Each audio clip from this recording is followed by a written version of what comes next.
Hello, everybody. Okay, we're going to be getting ready for our 2 p.m. Colorado wild horse conversation about off-range. That means after they've been rounded up conversations. And tonight we have, oh, she's here. Oh my gosh, she's here. I'm looking that way. So we have Sarah Matlock with Colorado State University. We have Lisa Mallory with Halfway to Heaven Equine Rescue. And we have Mr. Patrick Craig from the Animals Mustang Sanctuary. And come on up here. Come on up here. We have Kerry Ferguson, who's going to sit on here. Kerry is with the Cloud Foundation. So okay, the people who are in the audience are in for an amazing treat because just Patrick and Kerry alone having a conversation together is going to be pretty amazing. And then our 2 other guests are going to knock it out of the ballpark. So I'm going to turn it over to our experts. We're going to let them talk, and they can talk for as long as they want. So if they want to keep going till 6 o'clock at night, tonight you people better enjoy what you're getting to see. Thank you very much, Lisa. Well, welcome everybody. Hopefully y'all get something out of this, but basically we're here to talk about off-range Mustangs. So obviously here in Colorado, there's 4 major HMAs areas, which are the herd management areas that the BLM takes care of or manages the wild Mustangs that are here. There's obviously horses that are outside of those HMAs and even in other herd areas that are just not official ones that are managed the same way as they are with the main ones. But all of us here are involved one way or another with the Mustangs that are off range that have already been removed from the wild. And so there's a lot of things that go on and a lot of different programs that involve us in different ways. The Wild Animal Sanctuary is the parent organization that I'm the executive director for.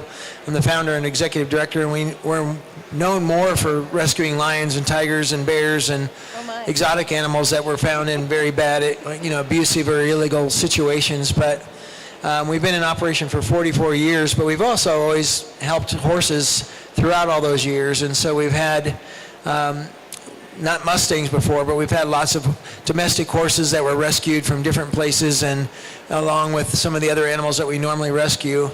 And then we were heavily involved with PMU horses back in the 80s and 90s, where we helped rehome well over 1,000 of those horses here in Colorado. So we've been involved with horses for a long time, but when the BLM announced they were going to start rounding up horses in the 4 HMAs here in Colorado and taking them off, and they were taking significant numbers, upwards of 2/3 of all the horses that were out there, we knew right away that we had to do something to help with the horses that would fall through the cracks and maybe not get adopted, or so that they wouldn't end up going into long-term housing. And so our organization started what's called the Wild Horse Refuge. We have 2 facilities, but one of them is in northwest Colorado, and it's 23,000 acres. So we bought a huge ranch and that didn't have any cows on it anymore, and we bought this ranch that was a perfect home for these horses. And so currently there's about 120 of these horses that are up there that came off of the Sandwash Basin.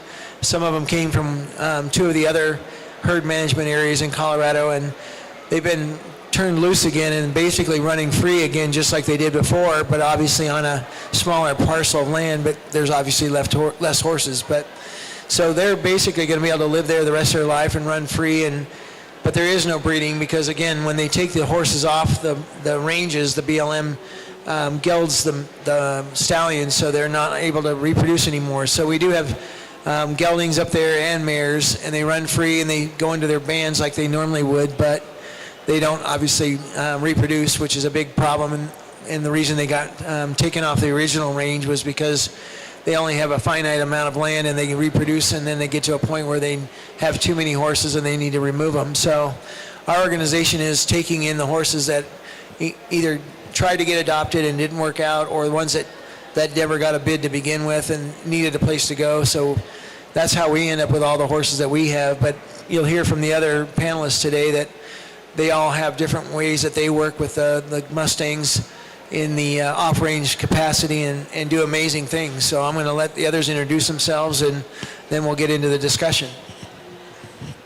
Hello, everybody. I'm really excited to be here. I'm actually representing Colorado State University, so I'm an assistant professor in the equine sciences program and an avid Mustang enthusiast, and I have 3 Mustangs at home.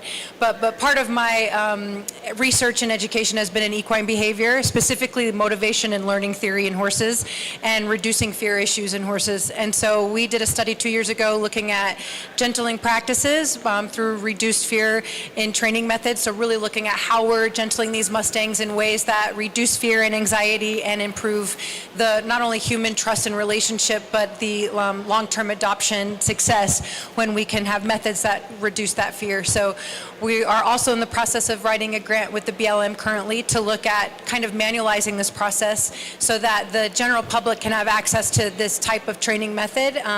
Because we're reducing fear, it tends to be safer not only for the trainers or the humans involved, but also for the Mustangs involved. And so at the end of the day, we're really hoping to increase that adoptability, increase that trainability through just better practices in general.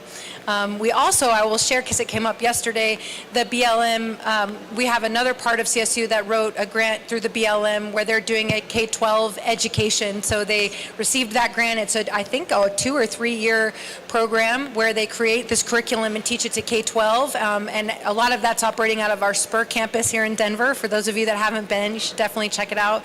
But we talked a little bit about yesterday how education really is the key to change. And so we're excited at CSU to be part of this process.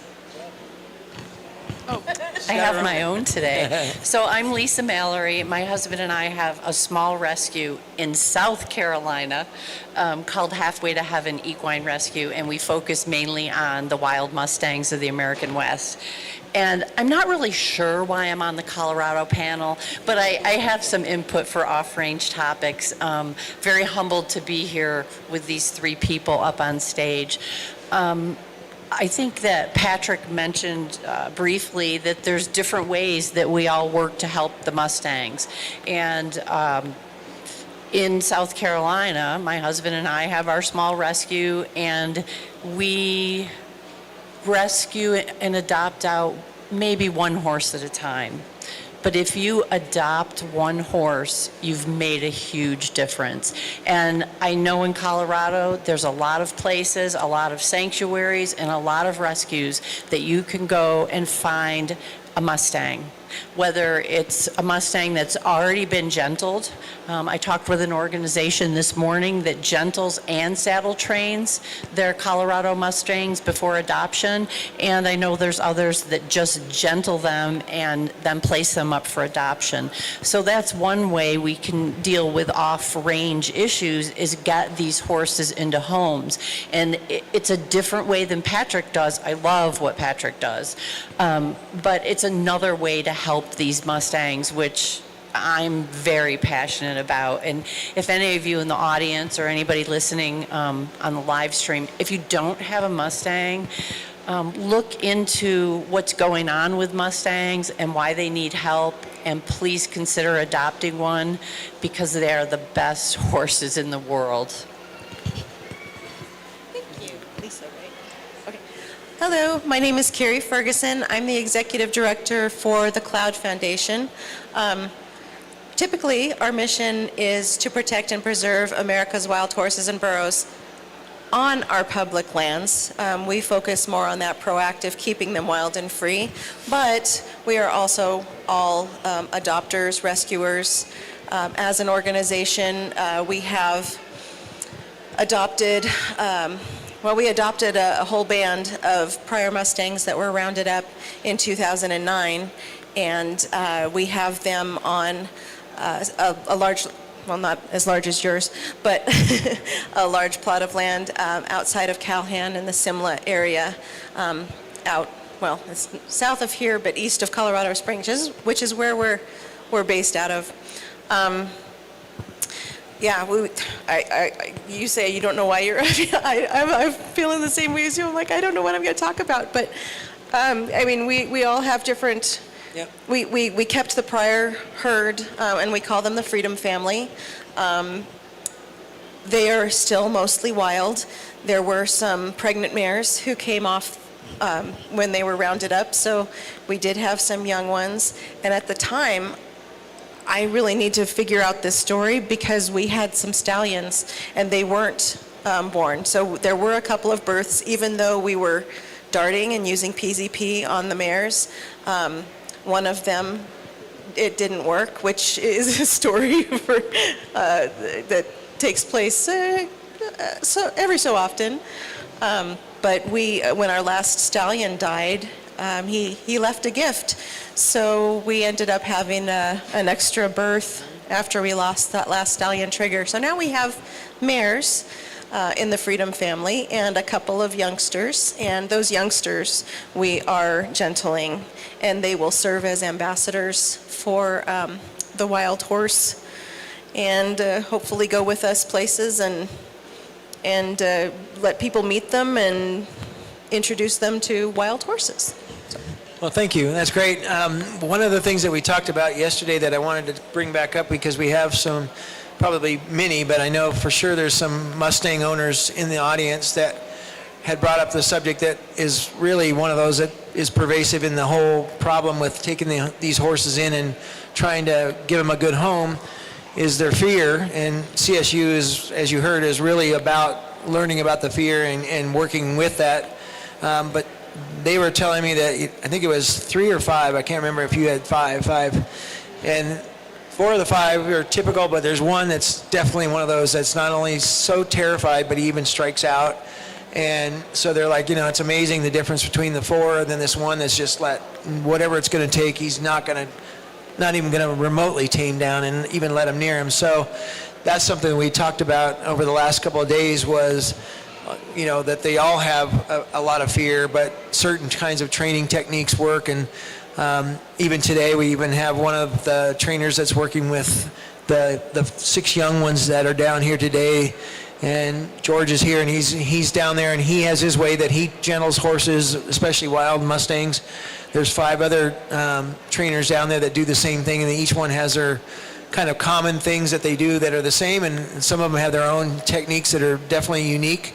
CSU she can definitely explain this better, but was looking into that to say, okay, there's so many different genres and different ideas, and no one is perfect. So, but if we could take what's successful of each one of these and maybe come together and come up with a more of a cohesive one that has a much higher percentage of success.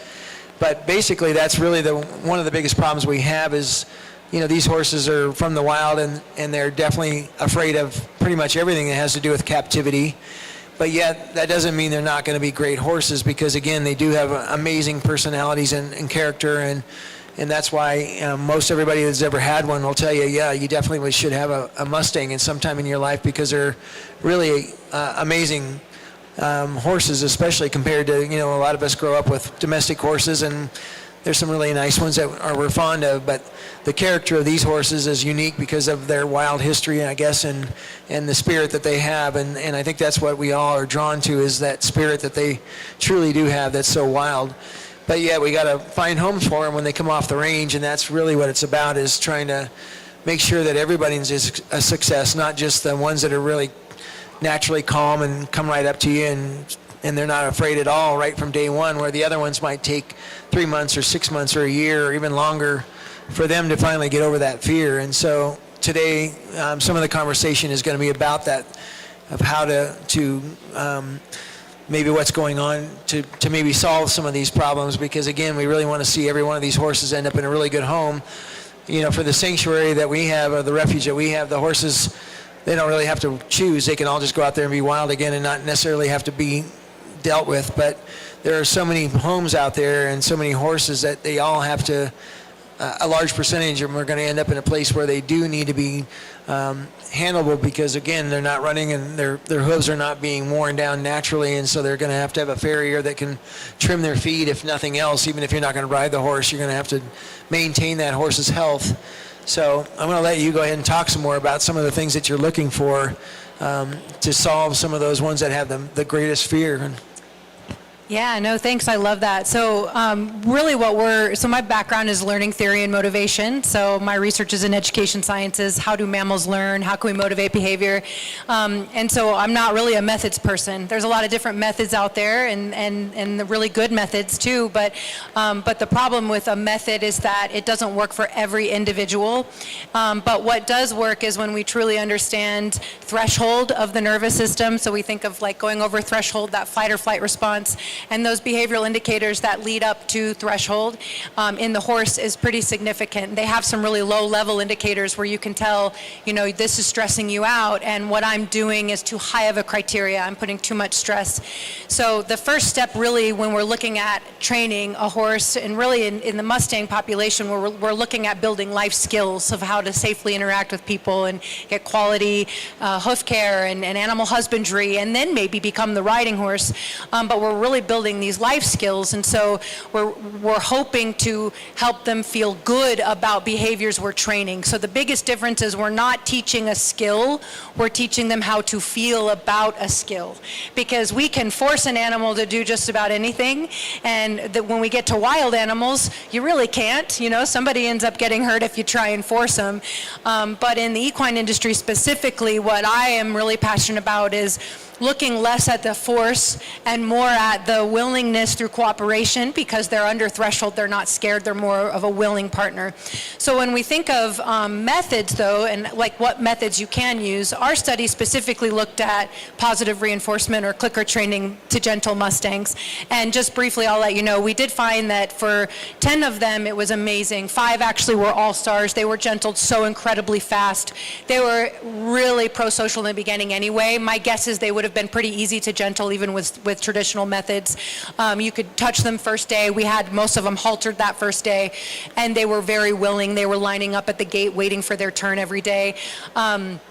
What we found with the second crew, the next 5, is that they took a little bit longer. They still took shorter than the traditional gentling time frame, but they did take a little bit longer to breach that people aren't scary phase. And that's really, when we look at training practices, that's the key, is that we have to help these horses categorize people as non-threatening. And then once they create that categorization, the things you bring into their life tend to come a little bit easier. But if they're still fearful of people, then it's going to be really hard to train them anything at that point. And then the last group, our 5 challenges, they never really responded well to clicker training. So we could touch their tags. We got tags off, I think, half of them, but we really couldn't move beyond that, because the key with clicker training is they had the choice whether to participate in the training or not.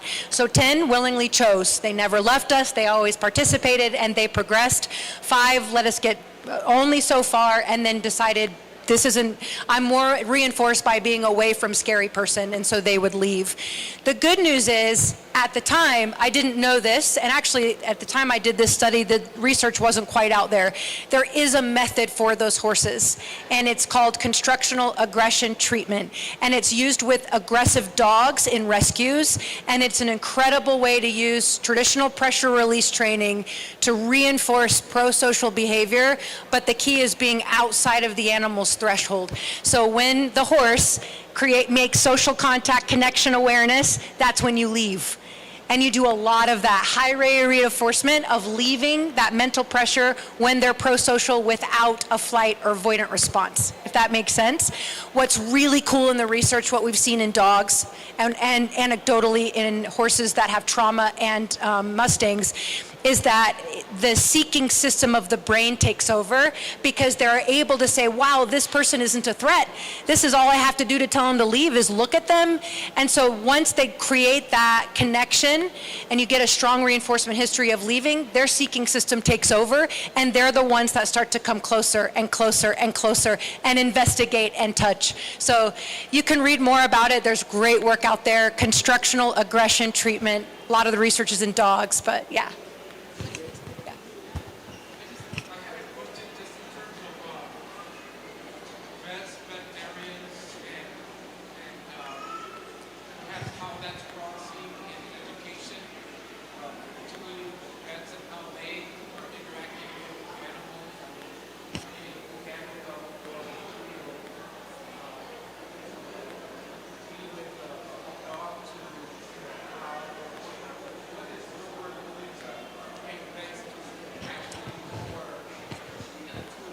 Yes, I love this question because we have CSU's Veterinary Teaching Hospital at Fort Collins campus, and there is a pretty big gap between veterinary medicine and teaching and understanding behavior, understanding animal behavior.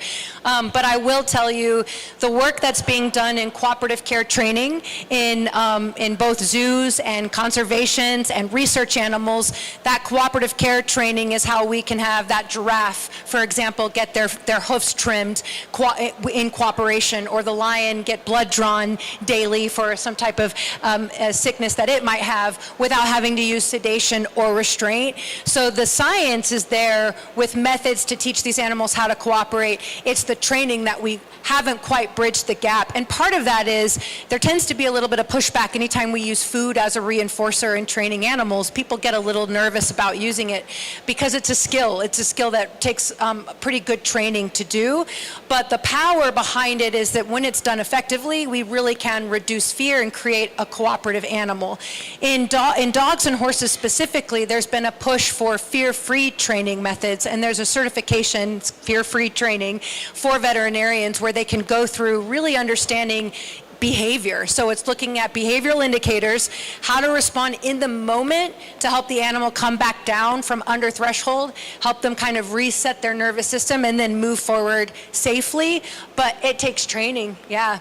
I will say another research project that I'm really interested in doing is the efficacy of cooperative care in horses, and specifically Mustangs. So if we're looking at the gentling process, once they're gentled, and teaching them, because they have like start buttons they'll even use where the horse will say, I'm ready for the procedure. And it's pretty amazing. They've done it with elephants, they've done it with giraffes.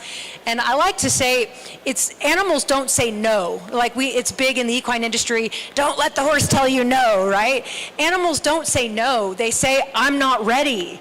They say, this is going to kill me, right? And so our job is to help them understand that it's not going to kill them, that they are safe, and then they'll say yes. Like, it's pretty amazing, right? So I hope that answered your question. I mean, it's a work in progress, but we feel pretty passionate about helping our veterinary team and community because it's a big issue. In fact, not to take the spotlight, but I'll say that there was a study that was just published, I think, a year ago, and looking at horses specifically and veterinarians. It was an international survey, and it was like something like 85% of veterinarians had been significantly injured by horses within 5 years of veterinary practice. You know, and we tell our students in equine sciences, it is not the vet's job to train horses how to be cooperative participants in veterinary practice, but we don't really do a great job at setting our horses up for success. So I would say most other species actually probably do a better job than we do, which requires you all to use restraint or chemical restraint or have to get punitive and increases your risk of danger. So yeah, well, there's a lot of attention on it for sure. So I just...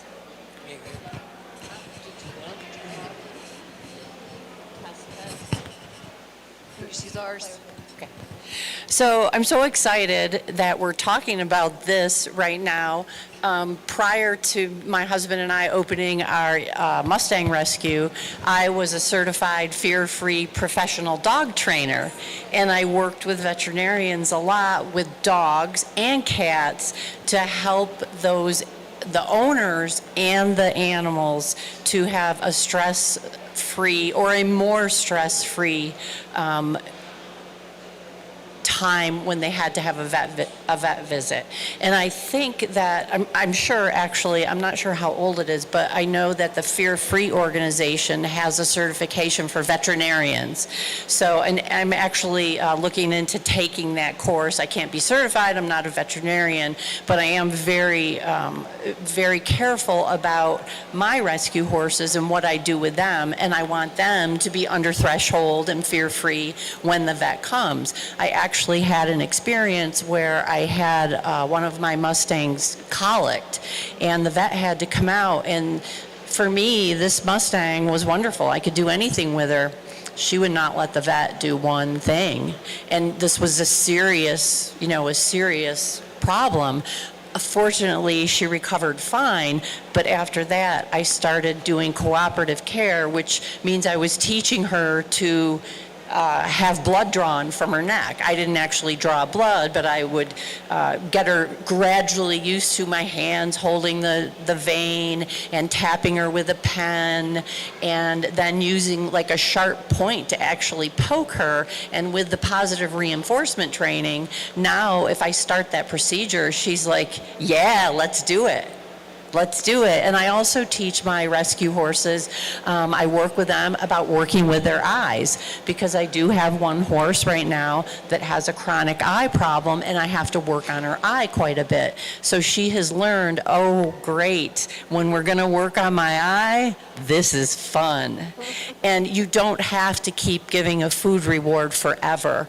And I really want to reiterate what Sarah said about people that are worried about using food. And it is a skill, and clicker training is a skill. I started it with dogs 20 years ago, and I'm still learning about it. But there's a place to start, and you go from there and build on that. So just to kind of fold it or hang it up here with me for now, and I'll give it to Kerry. Our rescue in South Carolina, we use positive reinforcement training, and I will say that I have used the constructional aggression treatment. We call it CAT in the dog industry. I've used that with dogs, but I haven't yet gentled a horse that was in that area of over threshold all the time. And I said I would quit, but I'll add one more thing.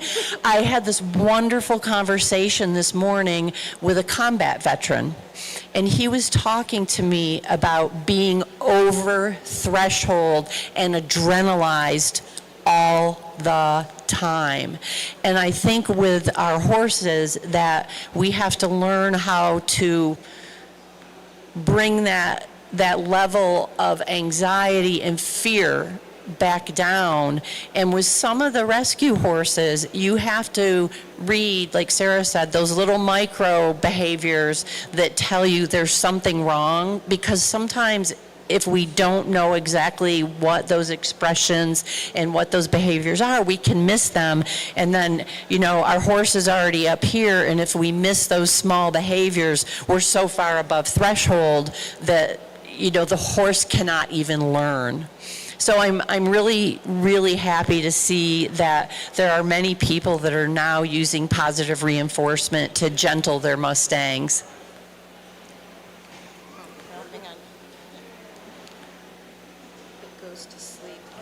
I had it working. Oh, now it's working. Try. Test. See? It goes to sleep. This is fascinating. How many of you have Mustangs out there? Very cool. My husband and I just adopted our first two, and we've talked to some folks here. Last year, the Wind River Reservation, they had too many horses, and they were faced with the very difficult task of having to round them up and send them on. Anyway, many of us ended up with some of the Wind River Reservation foals, and I'm listening to you guys, and I'm really excited because I have one filly who would be in your group of 10, and then this little colt that we have, I think he would be in that next 5. He is very interested, and he's okay with the face touching and stuff, but he is still very shy. You look into their eyes, and I have to say one thing with horses, and maybe even more so with wild horses, you learn to be more intuitive. You learn to really try to be intentional and read their behaviors, because otherwise you end up going backwards before you go forwards. If you ever go forwards, so you have to really, really pay attention. So I would really like to talk or hear more from you about these methods that you're working on. Anyway, I'm gonna. I'll add to that. Actually, when you talk about, because I think we talked a little bit about this yesterday. But when we look at sort of traditional mindsets around training horses in general, so if for those of you that grew up in the horse industry and you have like really good, solid traditional training methods and sort of a philosophy around horsemanship and stuff like that, and sometimes that philosophy is really rooted in this kind of concept of increase pressure, make the horse do it, and don't let him disrespect you, and kind of that dominance theory and that assertive behavior, that assertive language with those 5 Mustangs. I would argue with all of them, it's just too much pressure, and we're missing the mark a little bit, because these horses are truly responding out of fear and preservation of life, and that's it. And so they don't even have concept of dominance or respect. They're not even thinking about that. They're thinking of protecting themselves and resource guarding and living, and so if we bring in this emotional state that's really intense and very authoritative and punitive if they are not doing exactly what we want, then these Mustangs will become aggressive, because flight is their only response. If they can't run, if they're trapped and they're confined, they will fight. They will become aggressive. Horses are rarely aggressive by nature, rarely. The only time we really deal with aggressive behavior in domestic horses is in stallions that are, in that reproductive stage of life, and they can get aggressive. But when we look at true aggressive behaviors, when we're gentling Mustangs, 99.9% of the time it's defensive related, because we're coming in their space, we're demanding more than they are ready for, our criteria is too high.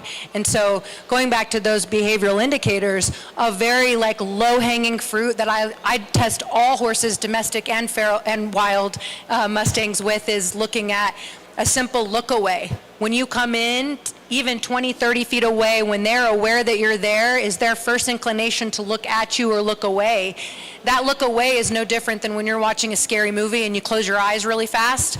Your brain didn't say, close your eyes, it's scary, right? Your nervous system said, close your eyes, it's scary. So when a horse looks away at the approach of something that could be considered scary, that's what their brain is doing. Their body is saying, avoid. If we keep pursuing, that's when their thinking brain or emotional brain will say, we must leave now. So depending on how fast you approach. So those indicators of avoidance that aren't actual, like they didn't choose to leave you or they didn't choose to avoid you, that's what we're looking for in our training, because we can pause.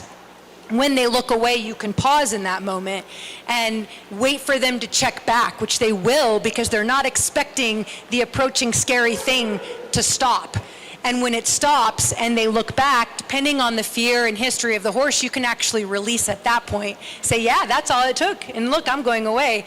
Or if you have a horse that is a little bit less afraid, a little more willing, that's your open door to approach again. But these skills, they take time, they take practice. Timing is key, and being patient. The key, I think, for me that I learned in the study and working with Mustangs is when they're under threshold. When you're not using fear as a motivator, you can mess up and it's okay. You can mess up, it's okay. If you get it wrong, your timing is wrong. If they're under threshold, you can fix it.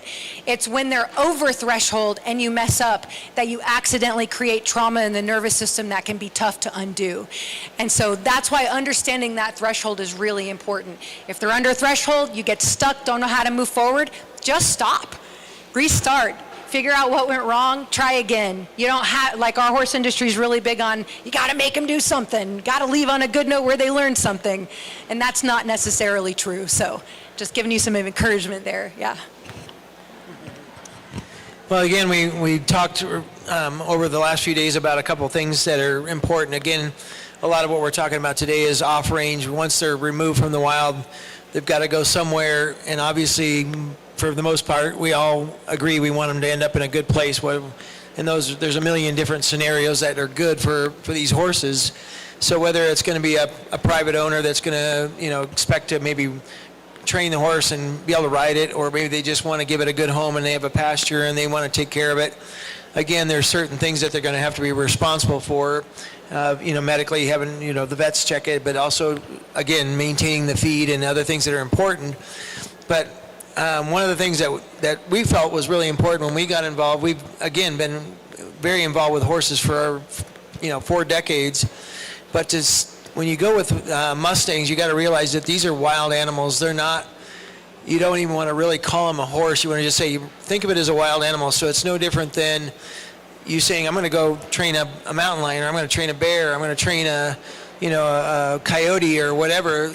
Those animals are wild, and they've lived in the wild, and they grew up in the wild, and they've learned all the skills that they needed to survive in the wild. So, whenever they were confronted with some predator, maybe when they were younger, or even when they're adults, or other horses that were fighting for territory or whatever, their whole world is different. So many people come into this thinking about all the horses that they've known or been experienced with in the past, which were domestic horses that were born in captivity and raised in captive situations. And so there's difficult horses that were born in captivity that are really hard to train. And so there's plenty of issues that are already there, not even counting the ones that are wild. But one of the things that we like to do is make sure people that are going to get involved start right at the very first point, thinking this is a wild animal. So I always use the analogy that we have lions and tigers and bears at our sanctuary that were born and raised in captivity. So whether it was a zoo or a private setting,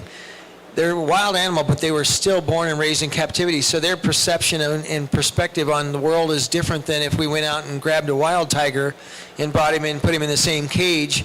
His idea of that would be 100% different than the one that was raised in captivity. And so that's the first step that everybody has to get over that threshold, is like, I want to help these horses, and it's possible to help these horses, but you want to go into it going, okay, these are different, so I want to make sure that I'm not going to come in with all this preconceived ideas that I did this with this other horse that was domestic and I did that with that or whatever.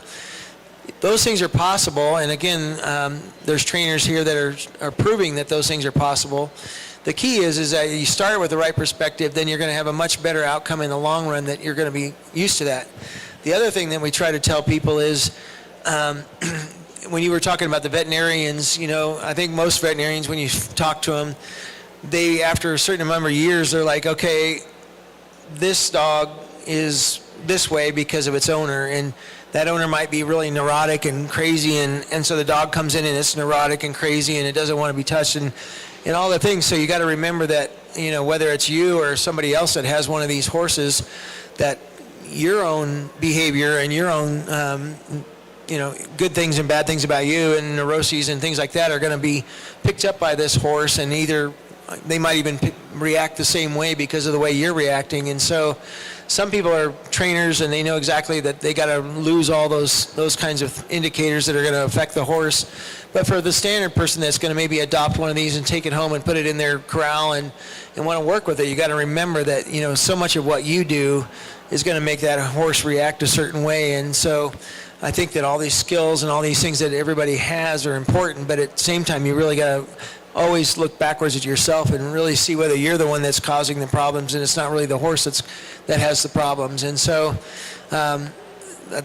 having these horses, and they're so unique, and all these things that are going on, we don't want to make it a negative thing where nobody says, I'm not going to get a Mustang now, because it sounds like it's just impossible. By no means. What was funny with ours, when we took the horses that we took up to the new refuge, and we turned about, I think it was 75 that were initially turned out, there was these certain horses that if you went up to them, they would rather die than ever let you touch them. And they would jump off a cliff. They would do whatever it took. They didn't care about their own life safety. They just were so afraid. And there were other ones that walked right up to us. And so you're just amazed to think that both of them were wild horses. Both grew up on the wild range and had the same experiences, but yet one had a different personality. And so we use that as an analogy, like certain people. Some people are really good about, oh yeah, you can come up and shake my hand or put your hand on my shoulder, and other people are like, don't touch me, don't touch me. And so we have to always remember that they're the same way. There's some that are really well, just like the 5 that were superstars in your study. Those guys were like, yeah, we were ready to go from day one, and the other ones weren't. And so finding out why that was the case is obviously one of the mystery questions, to know how do you ascertain that up front without watching them or whatever. But if you watch the trainers that were down there working with these young horses, they would stop to talk to the audience about what they were training or what some of their methods were. And the horse realizes, okay, they're not focused on me anymore. So it was fun to watch the character come out in the horse, and they'd start to mess with their ropes or their tarps or whatever they were doing. And so that's a really good thing to think about, is that, you know, so much of the character can be learned when you're not putting the pressure on this horse and when you're not doing anything. And so we talked about it yesterday of if there was a way that these horses could be evaluated and in the very beginning, so that somebody who was thinking about adopting one who has no experience could say, okay, I definitely want to make sure I get one of those that's not so afraid. And the ones that have tons of experience to say, well, I'm not worried about it. I can work with some of these other ones. But anyway, there's just a lot of great horses, and we just have all these different ways that everybody works with them to try and give them a good home. And that's really all everybody's trying to do, is give them a good home. And if you can interact with them, great. And if you can't, but I just wanted to use that analogy about that these are really wild animals, and we have to go right in from day one thinking about that. May I ask a question? In your study group, were all of the horses around the same age, gender, same herd? Yes, they all came from the same area, and they were 3 to 5 years old, and we had a mix of geldings and mares. Yeah. I will say what was interesting with one of our 5, that she was very disengaged from the start. She didn't have a very high flight response, but she was very avoidant, stayed really far away from us, and from day one. And something else interesting about her is she looked like Eeyore. So if you can think of Eeyore's countenance, you know, like her head, if anybody has seen a picture of a horse with learned helplessness, like chronic depression, they have a flat top line, and then their ears are out to the side, and they're pretty emotionless. And she was like that from day one. And so it makes me think about, we never got her out of her shell. We could do first touches and stuff with clicker training. And remember, the point of this study was to do it only with clicker training. So we didn't use any type of pressure release to try and engage.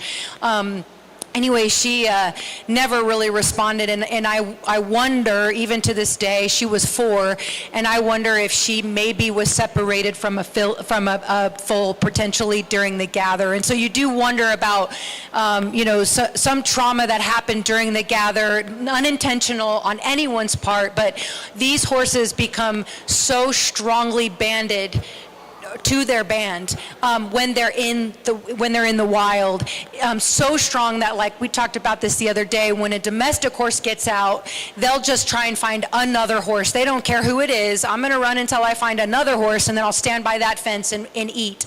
But when a wild horse gets out, they will run and run and run because they're looking for their band. So they can pass other horses, and those horses won't give them comfort until they find their band. And so, we have to think of how that band configuration and the separation of that band can be somewhat traumatic in that process, especially for our older horses that maybe they were stallions, maybe they had a band and they were mating, right? And so one thing that's worth considering that we also noted in the study is we couldn't separate them, mares and geldings, because of the facility they were at. We had mares and geldings together in pens of 5. And what we noticed is one little gelding, and he was one of our all-stars. He was a fast, gentle horse, but he started mating the mares. And I mean full mating. He was gelded, but he was mating. I mean, it was blowing my mind. And it got to a point within a week and a half, those were his band. And he would not want to be separated even in the training. So management strategies with Mustangs, I think, is something that we really have to consider for those of us that are going to have more than one, or we're looking at having multiple in a property, because of how well bonded they can become with a band when it really is replicating what it looks like in the wild. And then the last thing I'll say, kind of another soapbox that I'll stand on, is I do think that some of the issues we see with folks that are trying to gentle Mustangs that haven't done it before is when they isolate them, is when they take them one single Mustang, and this is going to be my heart horse, and I'm going to take this one. That isolation, even from just the initial getting them on the trailer at the holding facility, can be so traumatic. We've seen some pretty devastating things happen with Mustangs when they're isolated. And so they can do so much better if they have a friend, even if it's just one friend. And that's just, we can talk about whether that may not always be true, but just something to consider because of how that social dynamic is really important for them. Yeah.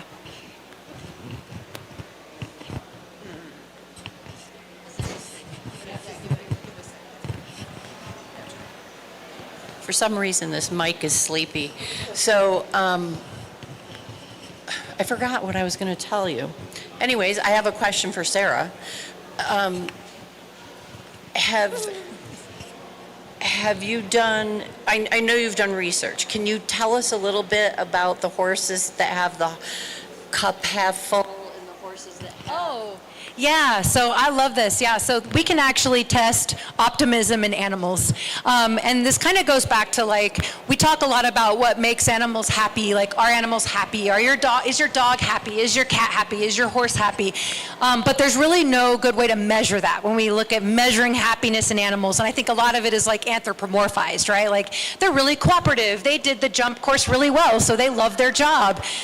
So we're really interested in understanding, like, do they really love it? Like, what is their outlook on life in general? And so there's been really good studies that measure optimism in animals. And we've seen through this cognitive bias testing, which is what it's called, where animals that have had some aversive training or management practices that don't meet all of their basic needs, or they've had surgeries that don't have really good analgesics along the surgical, post-surgery recovery, they'll score really low on the cognitive bias testing versus animals that have all their needs met in environmental management and or have really good training practices, they'll score really high on the cognitive bias testing. So we did this test with the Mustangs. We did it with the 5 All-Stars. So just keeping in mind, we didn't get all of them gentled at the time that we did all of the testing. So we did it with our 5 All-Stars.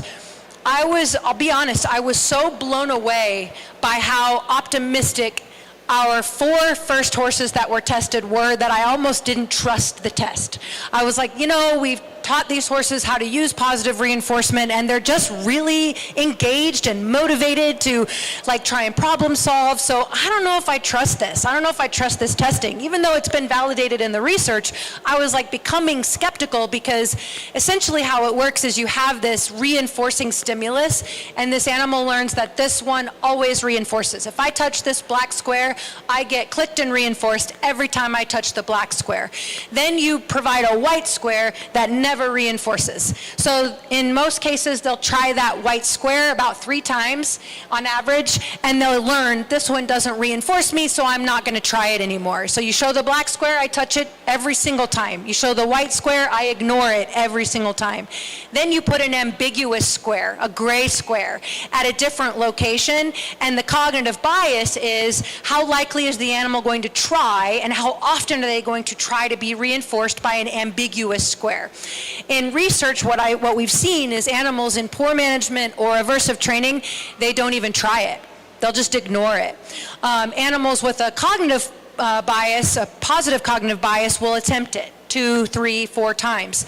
The animals in our study, 8, 9 times was the average that they were like, maybe it will this time, maybe it will this time. So I was like, okay, I don't know if I trust this. Until we tested the horse who had collected his little band. So this horse, who was one of our all-stars, he was gentled really early, but he created a little band of mares. And I told the owners of this rescue, I said, we've got to separate. This is dangerous behavior, and it's going to become traumatic when we adopt them out anyway. They need to be separated. So this was after he was gentled. He was separated in a pen with other geldings, other Mustangs, and he was fine, and they got along fine.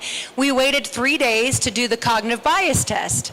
When we started the cognitive bias training, he wouldn't even get past the original training. He wouldn't get so far away from us, and he would just stop.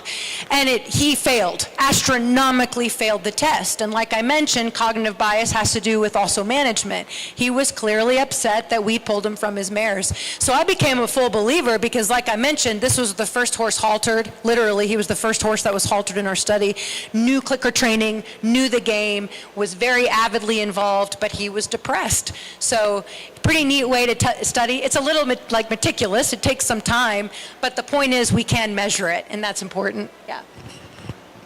Yeah, that's great. Anybody? Any questions? Any more questions out there? George does. Let me get a mic over there so you can hear him. That way everybody can hear. 30 seconds. Question for, what's your name from CSU? Sarah. I'm on the state wild horse working group, which came into being thanks to legislation that passed about a year ago.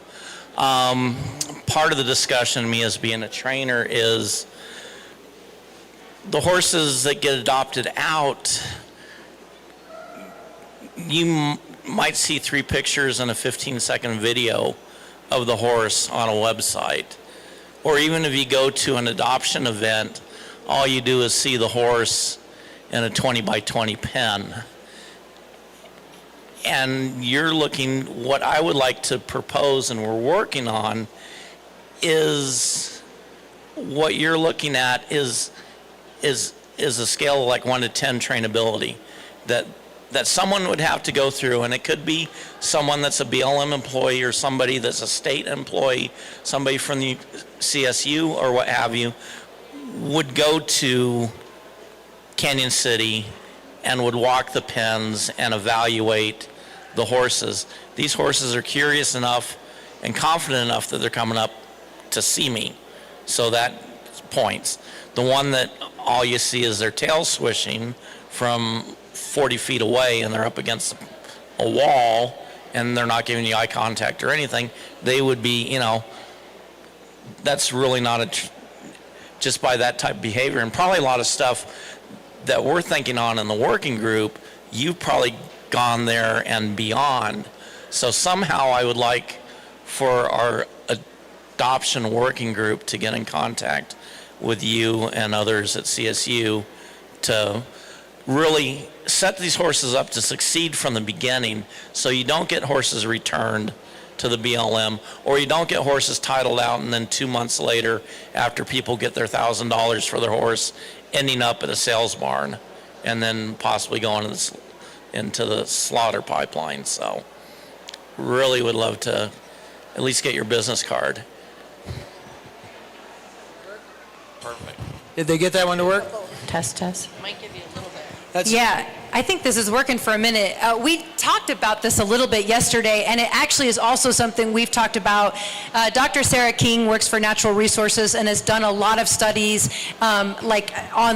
in the field on Mustangs, and we really are wanting to look at even genetics and how that contributes to trainability in Mustangs. And I think it can easily be a scale system of sort of, numerically assigning a value to that pro-social or avoidant behavior. I could see it potentially being a test that you do maybe over a week or 2 weeks as we let acclimation to humans set in, and we let the acclimation to that specific human set in. So I think there would have to be some stuff around it so we don't accidentally weed out some that would actually have been great. They just took a minute to kind of acclimate, but I love it. I would be all over it. That'd be super fun, so count me in. Yeah, and thanks for bringing that up, George. One of the side things that's probably that the working group could talk about, with obviously learning some of these things that you're talking about now, but one of the biggest problems is the prison doesn't allow, like the general public to come in there, and they're very tight. So even, the San Wash Basin advocacy groups, SWAT, with Stella going there, they go there to identify the horses and try to, take the pictures and do everything before the auction. And so they're one of the few people that get to see them even remotely. They don't even get to spend as much time as what it would take to do what you're talking about. So I think that's maybe one of the recommendations that the group could go back with, is just say, hey, we know why you go to the prison, because again, we did talk about resources the other day about it. Half the problem is there's not enough resources to really work with these horses and do the things that we'd like to do. So again, if we can't even get anybody in there to do that, then maybe there's got to be a way that there's staging these horses outside the prison where there's another resource that's doable for them, because obviously it made sense that saves money. They've got prisoners there that can help feed and take care of the horses and do all that. But obviously, one of us is galloping here somewhere. Yes, I love that. Well, apparently the video's going. There are tales only the wild ones can tell. The spirit unbroken, tamed, wild, free. At home in the most rugged terrain, knowing no boundary. speed, strength, and run. The only things that matter. Oh, the spirit of the wild boar was hot in these veins. Yet it seems as the world gets a bit more crowded, a bit more busy, a bit more covered in concrete and fence, there seems to be less and less wilderness for these wild ones. The ones who call Colorado's roughest spaces home. And so they found their freedom fenced up. And in by bars, rounded up and corralled, their spirit bound tight by no choice of their own. Until today.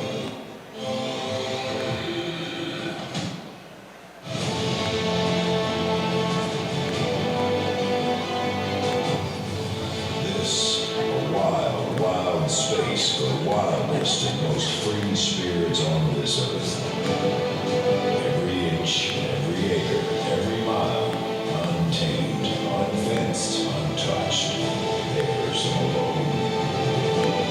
Moving as the wind guides them, following instinctive paths carved through these canyons and grasslands thousands of years old. Stretching far to the horizon, a place to reclaim their birthright and regain their freedom.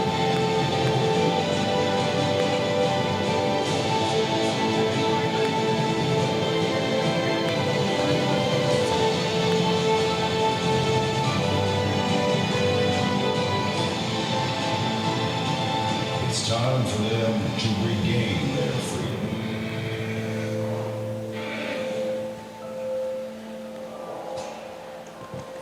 Well, that was crazy, and I don't know how that started, but that's kind of funny that it did it. I don't even know if this controls it or not. There it goes. Okay. So that was a trip. But anyway, I'm glad you got to see it. That wasn't planned by any means. But that's the refuge that we opened up in northwest Colorado, just so if you didn't know, that's what that was all about. But as you can see, for the ones that somehow fell through the cracks any other way, that either didn't get adopted or were adopted and it didn't work out, that's where they end up going. But so sorry for the interruption, but that was kind of crazy. I think that video came on, we all know it came on at a perfect time, but one of the things I would say about your sanctuary, Patrick, is I believe you take in some sales authority horses. Sales authority? Yeah. So I'll explain to maybe some of the viewers or anybody out in the audience. When the Bureau of Land Management puts a horse up for adoption or offers it an adoption event 3 times and no one adopts that horse, it's called a sales authority horse. So someone from the public can come and pay $125 and they own the horse right then. Normally when you adopt from the BLM, you have to do a contract that covers a year. The BLM does some compliance checks, and at the end of the year you get what's called a title. So most of us involved with horses, we get the registration papers, but the Bureau of Land Management gives you a title after a year, and these sales authority horses are beautiful, lovely horses. And I have one at my house, and I say to myself every day when I look at her, who could not want to adopt this beautiful dun mare with this lovely long mane and tail? But I think with sanctuaries like yours, Patrick, that will take these sales authority horses, it's one solution for the off-range problem. And then Sarah, I was so excited when George asked that question about, figuring out where the horses that are still wild fit into categories of, maybe more trainable, middle of the road, and then ones that might require a higher level of skill. Shelters, dog and cat shelters do it all the time. So I don't know if there's any research that's been done with horses yet, but it would be, no? Not that I am aware of. Right. But it's but definitely in the works. in the works, So, I mean, that's amazing that could come, and if the BLM could somehow implement that and have some of their employees trained to do it, or allow someone from outside to come in and do that for them, I think that would be a fabulous way to help match adopters to horses that may be better for them. I mean, I would take Group 3 happily, because I think you mentioned, Kerry, about improving yourself or becoming more intuitive. So one of those Group 3 horses that's really hard to work with, I feel like I could do it. And it not only would help the horse, but it would help me become a better trainer. Yeah, so that's interesting. Yeah, I think, and my first research question with that, because I am forever in support of the learner, so I'm like always worried that we're going to label these horses or label the learner, right, as like, this one could never work out or never have a successful adoption. So what I would really want to look at first is would our Group 3 have been more successful with a different approach of training? And so really looking at that CAT approach, the constructional aggression treatment, if we had used that from day one, would it have been successful? Would it have taken us as much time? You know, what would our success would have been? Because it could be as simple as that, is that really, ultimately, most of these horses could end up in a good home and be good companions and good riding horses if we're using the right approach to training. And really, when we look at those that are not successful, it might be less than we think. If we look at our general equine population of rescue horses, so these are non-wild horses, we have the same statistics. We have 35% of horses end up in rescue due to behavior-related issues. So I'm kind of thinking that this isn't necessarily just a personality that may not ever be a long-term good future companion. It may be a training or management problem. So I want to rule that out first, and then we could say, yes, these are the ones that are really an issue in general with every method, will take longer. That would be my next area. Does that make sense? Yeah. I don't know. I'm a former teacher. So as a teacher, I'm sitting here listening to this going, okay, well, they need to have some kind of a test that discovers what kind of a learner they are. Are they kinesthetic? Are they, start coming up with an Enneagram or a Myers-Briggs for them, please. No, I mean, you've hit the nail on the head, right? Like, I think when we look at these horses that originally now we're labeling them as aggressive because you can't get too close or they strike out at you, but really what it is, as a personality, they're extremely sensitive to pressure and hyper vigilant, and they're hyper aware of stimulus. So we have people that are exactly the same way. You brought this up the other day. Some of us love to be hugged. Some of us have big personal space issues. I'm super social and very extroverted, but I'm actually an antisocial extrovert, so I actually don't really like to be touched. And most people wouldn't know that about me, right? And so I think when we think about this from a mammal perspective, we all have the same nervous system with two. Sorry. Yeah. Anyway, so when we think of these personality traits, and I also like to mention, I think it's 50-50 personality and environment, or genetics and personality, right? When we look at what forms a human learner, what forms an animal learner, it's genetics and it's environment. It's history and experience and it's genetics. So we can't rule out either of them. And I think the Mustang population is the perfect example of how we can really look at the personality of the horse, how that relates to the method that we're using in teaching and learning, and the success rates overall. So yeah, thanks.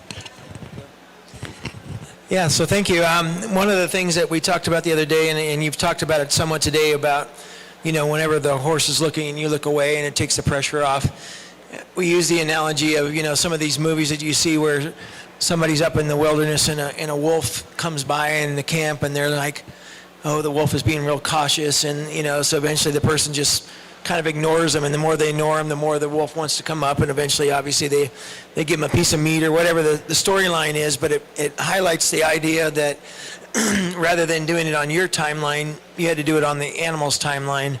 And I think that's what's really important, too, is that whether we're talking about dogs and cats or, llamas or a horse or whatever, that so many people go into this with like, okay, I've got an hour, I'm going to go out and train my horse, or I've got 2 hours, or I'm going to do an hour a day.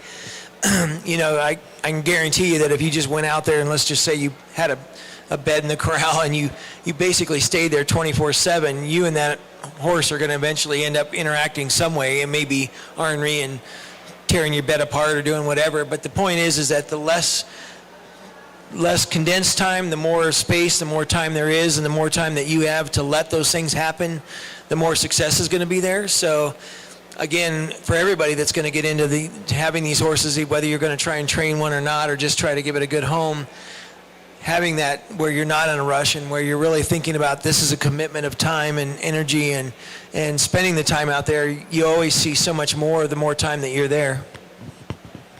Yeah, I was going to add, I have had my best work done when I'm cleaning their pens. I've taught them so much about me and you know, that space and everything, and I think we forget about that, right? Like every moment is a learning opportunity to reinforce stuff we like and ignore stuff we don't like. And so the cleaning of the pen, I have one that was really just stranger danger, and that was such a beautiful moment to really reinforce pro-social behavior and make sure I'm not accidentally reinforcing. So if you're cleaning a pen and you glance over and she walks away from you and you just walk away, you're also reinforcing that. So being aware of things you accidentally reinforce when you're not in the training moment is equally important. Yeah. It was there a second ago. I was just going to say, I'm married to a veteran, and one of the things he's gone to, you know, classes and whatnot, but one of the things he learned was that horses don't really have time is a human construct, and horses don't have that same, you know, awareness or understanding of time. So you can't put a timeline on training, really. You could try, and it might work for some, but Yeah, I think to add to that too is like we get in this mindset that's very transactional when we're working with animals, right? Like I want to teach you a skill and you're going to do the skill. And so it becomes very transactional. We want to see that outcome. We want to see that skill. And we forget that it's a living, breathing, sentient being with its own emotions. And so we almost become unaware of those signs, of those behavioral indicators that like this is too much, your criteria is too high, I don't understand what you're asking me. But we're so focused on the skill we're trying to teach, we forget about all that. So I like to say genuinely, like if you go slow, you will get there faster. But you gotta go slow in the beginning and it can't be transactional. Yeah. Go ahead if you want. I just wanted to add to that Bob Bailey, who is an amazingly famous trainer, I went to one of his seminars once and he told us slow is fast. Slow is fast. And for me, it took a long time to figure that out, but I found out it's very true. Yeah. Yeah, so again, the main goal here is for everybody to talk about what's going on. So the gentleman that was here earlier that left, George, is on the working group that Colorado passed a ballot initiative, or not a ballot initiative, but a bill that allowed for this working group to get together and try to look at all these problems